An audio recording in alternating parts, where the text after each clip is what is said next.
Hello everyone, and welcome back to another video. And what I think I'm gonna do today is just kind of demonstrate how my new oscilloscope is gonna be implemented in videos to come. Because the first video I made was very janky, me just holding the camera in front of it.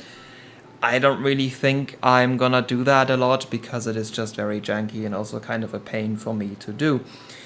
Instead, I am going to use Rigel's Ultra Sigma software to capture screenshots off of the oscilloscope's display, one of which you can see right now. That is the GTX 460 we're going to take a look at today at idle. So yeah, this thing has a, well, actually, is that a low idle voltage? It's 910 millivolts. But yeah, so I sadly can't feed live video from this oscilloscope into OBS. That is only a feature on very, very high-end oscilloscopes that cost upwards of €1,000. So for better or for worse, I'm just gonna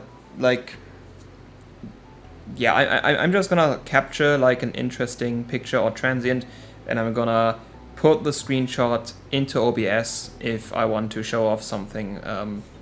And yeah, if when I don't do that, it's just gonna stay static.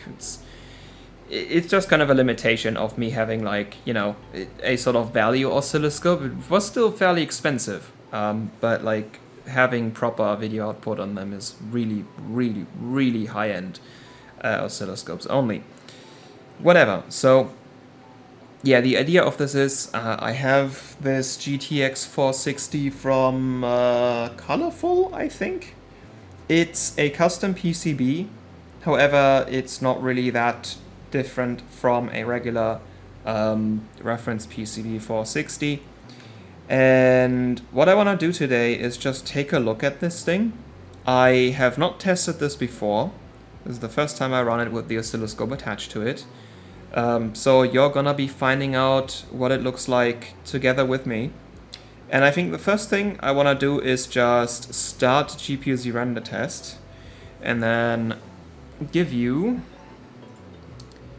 a screenshot. So that's GPU-Z render test running. And yeah, like currently I am not having anything triggered. That is just, you know, you can just see the statistics basically. So we already have basically 100 millivolts peak to peak. Oh, yeah, in the screenshot it even says 100. So yeah, not great. I've heard 460s are not particularly amazing when it comes to stock VRM performance. Right now, I do actually have a transient captured, more or less.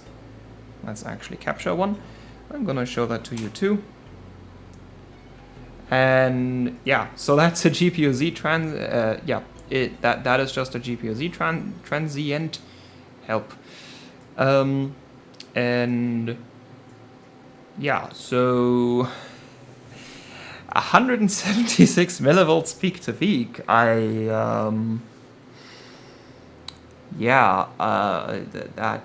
That actually, like, the actual minimums are like better, because this is trying to like not even run at 1.05. So like this is a slightly lower set voltage than a GTX 480, and the minimums are actually better than a GTX 480. It just seems that the maximums are kinda high, more than 100 millivolts of overshoot. The undershoot is actually less than 100 millivolts based on the RMS that the oscilloscope is seeing. I still don't have that great of probe hookups. The ones on this card are probably some better ones, but it's essentially still just a piece of a capacitor leg that I soldered to a capacitor behind the card, and I still have my alligator clip and all that stuff connected to it, which is really bad for actual results. But yeah, based on what we're seeing here, this thing is not great. But it seems to be that the bad VPP is mostly an overshoot. Oh, actually, it's less than 100 millivolts overshoot too. I was just basing it off the core voltage we see in software. I'm sorry for that. So it's basically the same amount of overshoot as undershoot, because it's like 90 millivolts thereabouts. Yeah, so I guess neither of them is particularly bad. I think let's run some Firestrike. I wanted to use Tropics before, but after making the last video, I found out, like, well, Tropics is, like, I prefer Tropics because it's just a nice continuous test, whereas Firestrike is like a short 30-second burst. But I found out, at least on the 480, Firestrike does produce some more interesting looking transients. So I'm gonna run this and hopefully capture a transient, and once I get a good one, I will paste it into OBS so we can also take a look at that. But based at the GPU-Z render test already looks not that great. I mean, it does actually utilize this card to 100% if you run GPU-Z render test on it. It is just that old. But this is gonna draw more power than GPU-Z. This is just gonna be way heavier. Actually, the transients don't seem that bad. Let's see if I can find a better trigger point.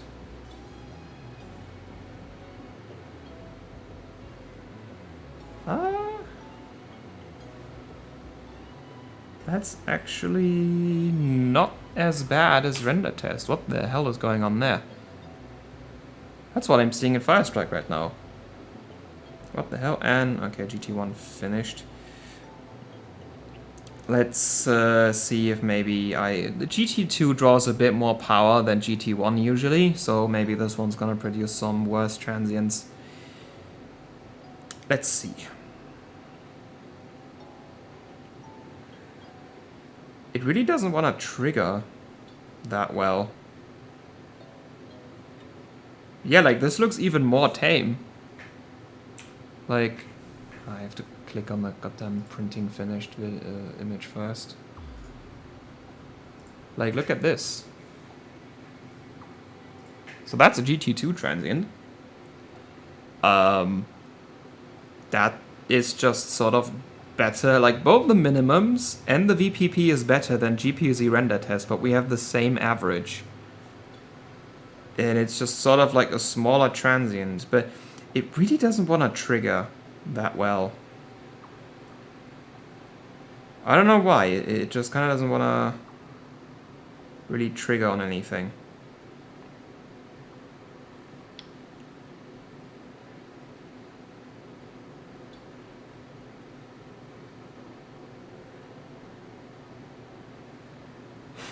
It's having basically the same... No, actually it has slightly better performance in the CPU test, but this card is so old and so slow that even in the CPU test, the card's actually like under fairly heavy load. Let's see if combined produces something interesting.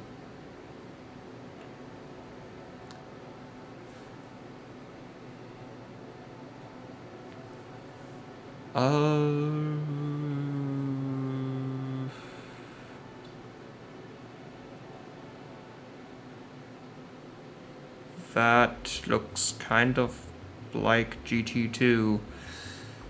That is not all that different. I'll show it to you. Yeah, so there. Yeah, that is actually not that bad. Maybe it's because I'm just not running enough voltage. This thing is unlocked to, like... Did I mod this card? Like, did I mod the BIOS on this? Because, like, as far as I know, 460s are not supposed to go above, like, there-ish or here-ish. But this one just kind of goes to that. It's probably gonna survive one run. And as for the clock speed, will it do 900? I'm gonna do 850 core and like 2000 for the memory. Let's try render test to see if it's not gonna like die immediately. Fine, it's doing that. Yeah, I'm not gonna bother with the capturing a transient from render test. Let's just do a Fire Strike again. This time with a lot more voltage, a lot more clocks. That like the card's gonna pull more power now, which should mean worse transients. Let's see if that's true.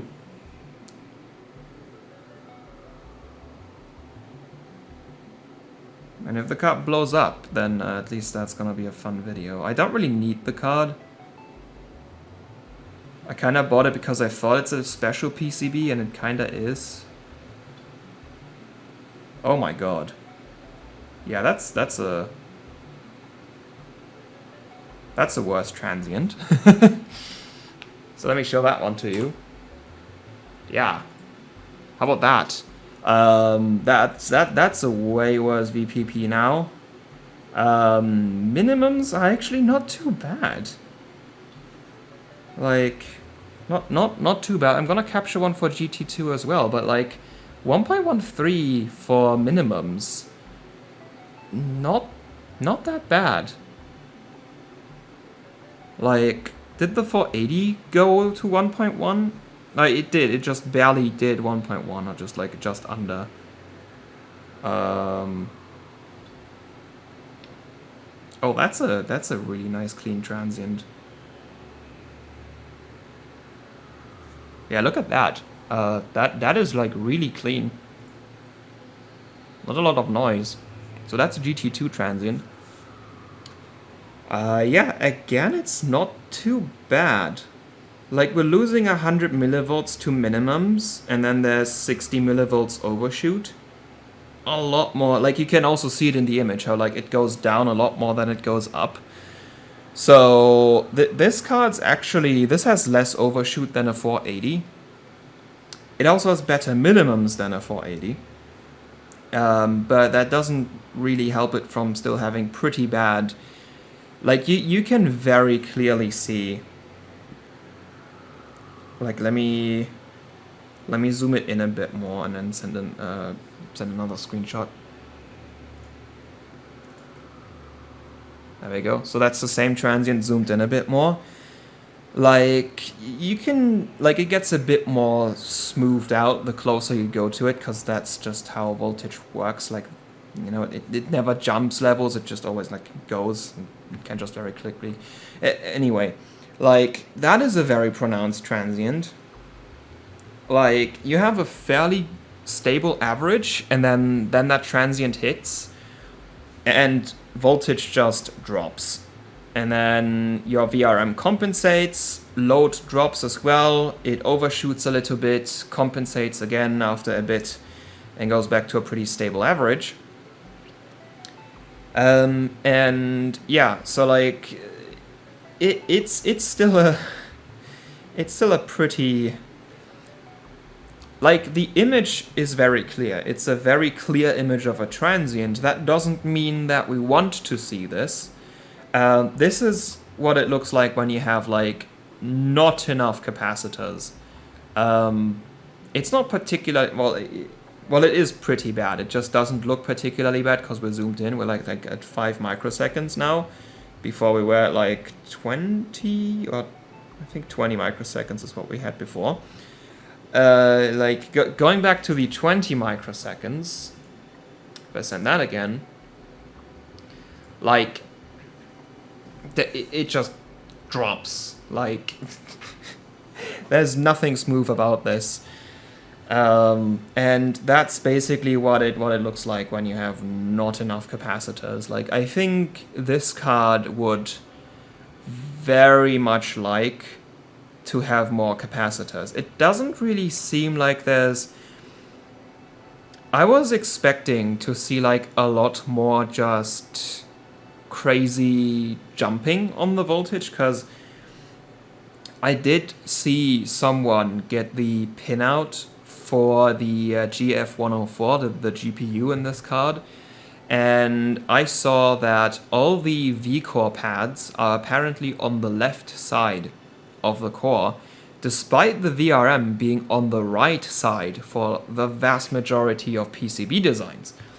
So it's like a really weird design where your core voltage power plane just kind of goes around the GPU and then enters it from the other side, which I thought would be like just a nightmare for VRM performance. And I mean, this card is not performing particularly well, considering it's not like this is well, it needs 2 6-pins, but like it's not a particularly high power card. This thing is being cooled by what's essentially an Intel stock heatsink with 2 heat pipes strapped inside of it.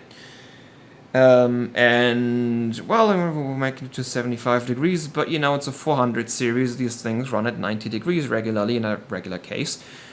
So yeah, like it's not drawing that much power. I don't have my PMD connected right now, otherwise I could tell you exactly how much power it's drawing, at least through the 6 pins. But yeah, like coming back to the transient, like adding capacitors to this, because it doesn't have that many. The PCB on the backside actually has a lot of empty capacitor pads, especially those for 3 Prodlyzer capacitors. Those exist on the special version of this PCB that I thought this card was, but it isn't. Like, turns out this same PCB can be reused, but with a vastly improved VRM design. Like, literally a different VRM controller, more VRM phases, much better output capacitor config, and it also comes with a much better cooler. That's like the colorful iGame something card. It's really, really rare. And I thought this was this, just with a worse cooler, but like it kind of is it. It's the same PCB. It just like, it doesn't have any of the VRM upgrades that the actual iGame has. It just uses the same PCB, but leaves half of it unpopulated. Like, if you want to know more about that, just watch the video I made about this card. Yeah, but anyway, so what I would think would happen if I strap capacitors to this is that that very clear spike down would first get shorter and look a bit more rounded up like the overshoot spike does. Like the overshoot is fairly round, whereas the undershoot is fairly, you know, just pointy. So adding capacitors to this, it shouldn't really do much to the other parts of the waveform that's already pretty flat. Whatever jumping we see there might just be, you know, measurement errors or just VRM switching noise, because that also exists. But the actual transient that we have, where our voltage goes down, that being so pointy, yeah, like I would expect this to get a lot smaller and more rounded, like less pointy. That's basically what like why, like you adding capacitors to something makes the transients less spiky and more, you know, rounded, and because the length of time where they occur doesn't change, they as a consequence have to become less severe, because you can't make this thing any rounder without making it also shorter. So yeah, so 460, this card probably, if I wanted to seriously overclock this, would probably love to be cap modded. I don't think I'm gonna do it. I already have a 460 Hawk, which from what I remember was pretty good and has a vastly superior VRM to this. Like 460s are like part of a group of graphics cards where you literally cannot actually overclock them without e-powering them.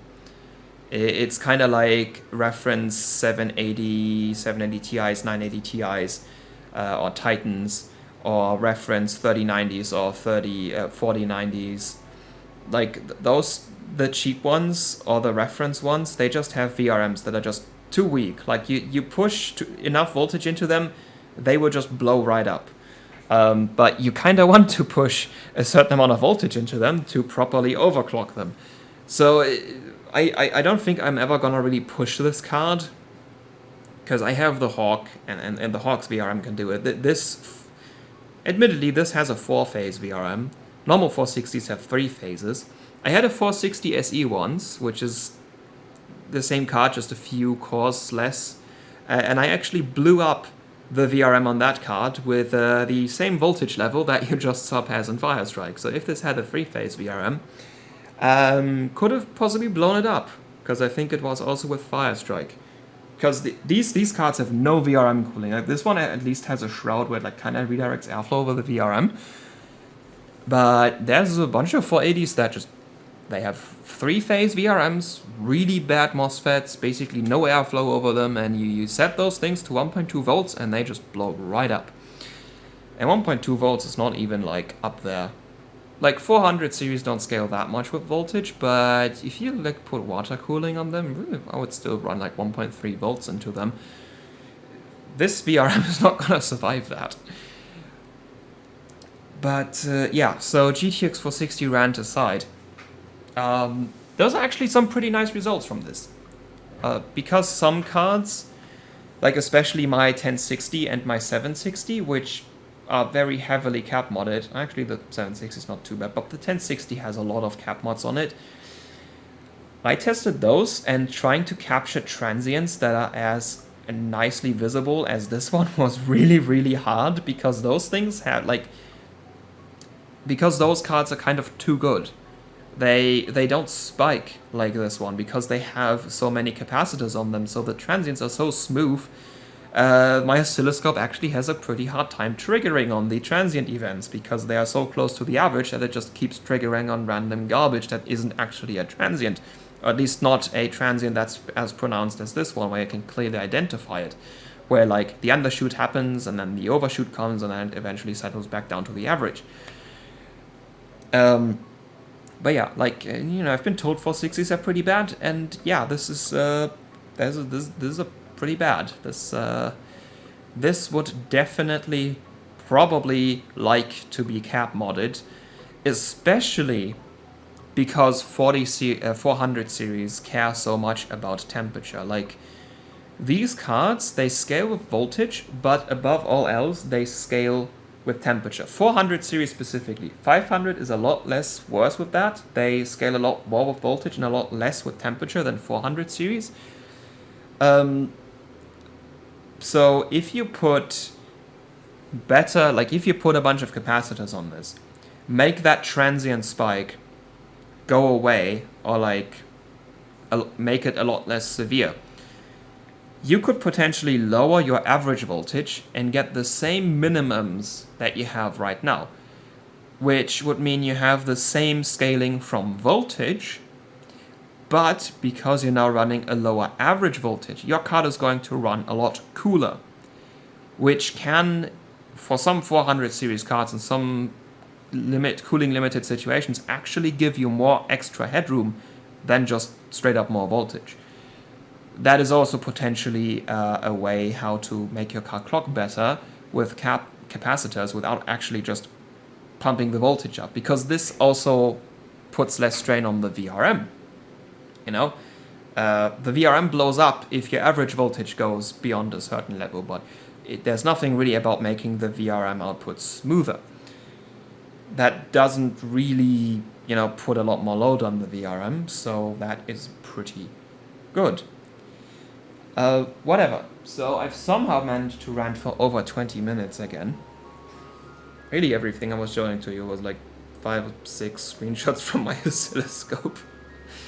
But yeah, so this is sort of how I plan to make oscilloscope videos in the future. So I have a thing that I want to test, and I'm gonna have it arranged something like this in OBS.